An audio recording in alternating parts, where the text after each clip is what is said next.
दोस्तों, क्या आप लोगों ने कभी किसी चीज़ का सृजन होते हुए देखा है? एक छोटे से बीज से पौधे का बनना, मिट्टी से सुंदर वस्तुओं का गढ़े जाना, पत्थर को तराश के उत्कृष्ट कलाकृतियों का बनना। हमारे आसपास हम जितनी भी चीज़ों को देखते हैं, उन सभी की कभी ना कभी उत्पत्ति हुई है। हमारी धरती, यह प्रकृति, जीव जंतु, वनस्पति, इन सब का सृजन हुआ है।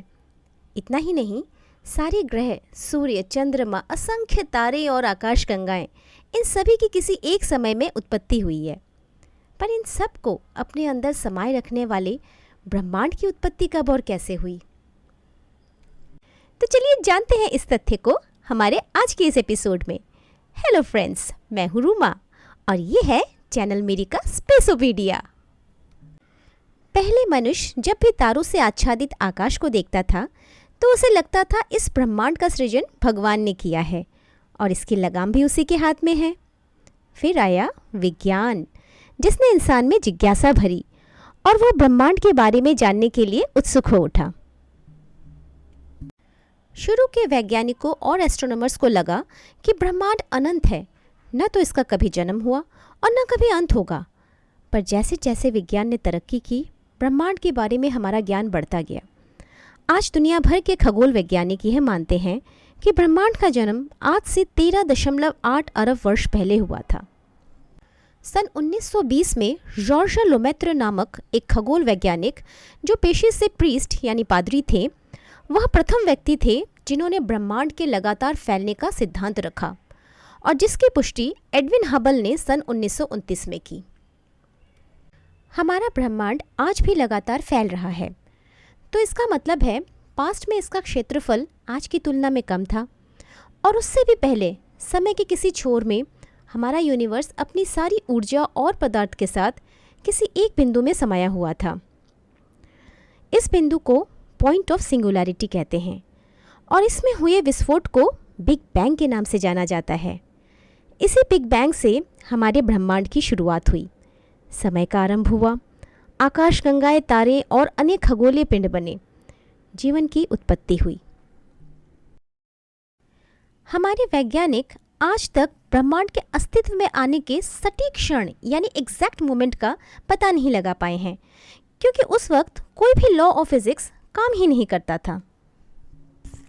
अपने जन्म के प्रथम 10⁻⁻43 सेकेंड्स में हमारा ब्रह्मांड अत्यधिक सघन यानी कॉम्पैक्ट था और ये मात्र 10⁻33 सेंटीमीटर के क्षेत्र में फैला हुआ था। सघनता और कम क्षेत्रफल के कारण इसका तापमान भी बहुत ज़्यादा था। इस समय को प्लैंक एरा कहते हैं और विचारक मानते हैं कि इस समय हमारा ब्रह्मांड परमाणु से भी कई बिलियन टाइम्स सूक्ष्म था और उसमें ब्रह्मांड के चारों प्राथमिक बल मतलब gravitation, electromagnetism, weak and strong nuclear forces एक संयुक्त बल के रूप में विद्यमान थे। फिर देखते ही देखते सेकंड के बहुत छोटे से अंश में ब्रह्मांड तेजी से फैलने लगा। इस फैलाव के समय को इन्फ्लेशन कहते हैं।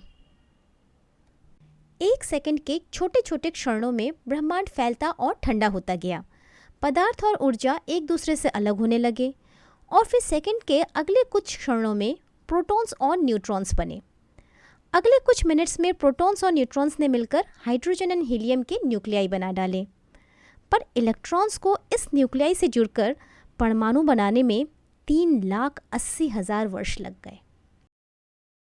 बिग बैंग के लगभग 200 मिलियन वर्ष बाद गैस के बादलों से तारों का सृजन हुआ और फिर 400 मिलियन वर्ष बाद आकाशगंगाओं का। इन सब सृजन को देखते हुए इस बात का ख्याल आना कि बिग बैंग से पहले क्या था स्वाभाविक है।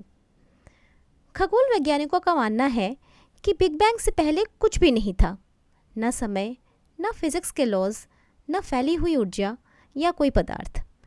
क्योंकि जब समय का आरंभ ही बिग बैंग से हुआ है, तो ये पूछना कि बिग बैंग से पहले क्या था, ये सवाल ही गलत है। पर थर्मोडायनेमिक्स का दूसरा लॉ कहता है कि something can not come from nothing, मतलब किसी नई वस्तु के सृजन के लिए पहले से मौजूद किसी वस्तु का होना आवश्यक है।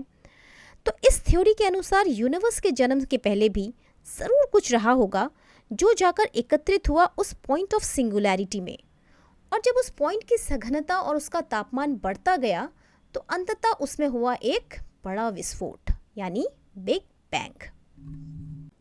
एक और थ्योरी के अनुसार वो सारे पदार्थ और ऊर्जा जिनसे हमारे ब्रह्मांड का निर्माण हुआ वो किसी पूर्व ब्रह्मांड के अंश थे जो कि ब्लैक होल में समा चुका था, क्योंकि ब्लैक होल के बिल्कुल केंद्र में जो बिंदु है उसे भी सिंगुलैरिटी कहते हैं। और वैज्ञानिकों का मानना है कि ब्लैक होल द्वारा ग्रसित वे सारे तारे इस एक बिंदु में एकत्रित हैं। मल्टीवर्स बबल थ्योरी की माने तो हमारे ब्रह्मांड की तरह ही असंख्य अन्य ब्रह्मांड अलग अलग बबल्स में मौजूद हैं। इन बबल्स के आपस में टकराने और खंडित होने से नए ब्रह्मांड का निर्माण होता है। अब तक का सबसे प्रसिद्ध और पुख्ता सिद्धांत है स्ट्रिंग थ्योरी, जिसके अनुसार ब्रह्मांड में सब कुछ, यहाँ तक कि प्रकाश और पदार्थ के छोटे से छोटे कण भी छोटे छोटे कंपन वाले तारों से बने हैं, जिन्हें स्ट्रिंग्स कहते हैं। ये स्ट्रिंग्स सब एटॉमिक पार्टिकल्स यानी प्रोटॉन्स, न्यूट्रॉन्स, क्वार्ट्स आदि से भी कई अरब गुना छोटे होते हैं। स्ट्रिंग थ्योरी के अनुसार कई आयाम यानी डायमेंशन विद्यमान है, जहाँ इन स्ट्रिंग्स के कंपन से अलग अलग ब्रह्मांड बनते हैं जो ग्रेविटी के कारण पास आते हैं और टकराते हैं। इन ब्रह्मांडों के टकराने और खंडित होने से नए ब्रह्मांडों का सृजन होता है। हमारी यूनिवर्स की उत्पत्ति के बारे में सबसे सटीक व्याख्या देने के बावजूद वैज्ञानिक स्ट्रिंग थ्योरी को साइंटिफिक थ्योरी नहीं मानते, क्योंकि ये फिजिक्स के लॉज का अनुसरण नहीं करता। तो इसका सार ये हुआ कि हमारे साइंटिस्ट्स को अभी भी ये नहीं पता कि बिग बैंग के पहले क्या था। पर जब हम विज्ञान के सागर में इतनी दूर पहुंच ही चुके हैं तो आशा करते हैं इस प्रश्न का उत्तर भी जल्द ही मिल जाएगा। तो जब तक हमारे वैज्ञानिक लगे हुए हैं अपनी खोज में, चलिए हम और आप भी अपना अपना टेलीस्कोप निकालें और ब्रह्मांड के सीक्रेट्स का पता लगाएं। दोस्तों, अगर आपको आज का ये वीडियो पसंद आया हो तो प्लीज़ इसे लाइक करें और हमारे चैनल को भी सब्सक्राइब करें,